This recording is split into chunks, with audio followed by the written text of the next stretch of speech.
Hello OSA, Taras here, and welcome to a special edition of our running series, What is a Fish? Today, we're going to be covering a prehistoric fish family, one that's remained relatively unchanged for thousands and thousands and millions of years. Polypteridae, the Polypterus.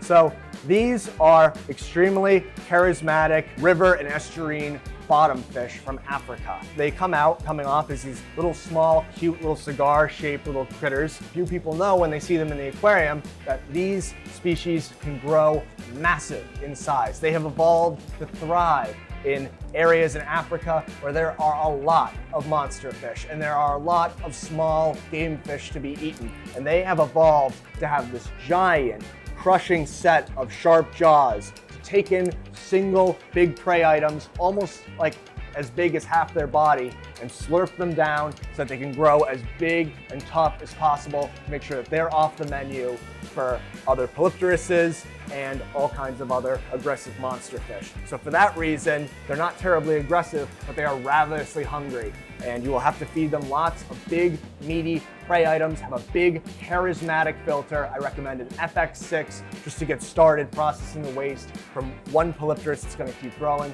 and growing and growing and growing.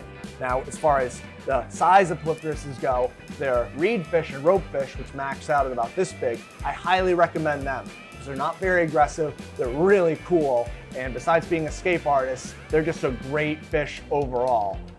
Very interesting too. The true Polypteruses, they range from you're gonna need a 200+ gallon tank to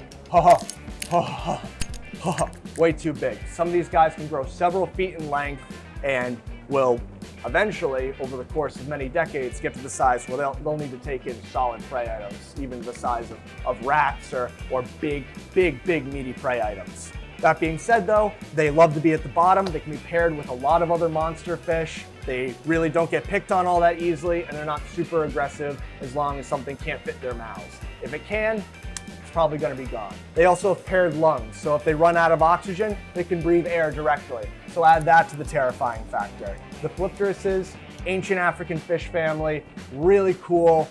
I only recommend if you're willing to have a giant tank, mega infrastructure, and you're not just gonna try and get rid of it in 10 years. As always, if there's any fish subjects, monster or otherwise, that you'd like us to cover, comment, subscribe, feed that algorithm like it was a giant, meaty prey item heading into your Polypterus, and we'll see you next time.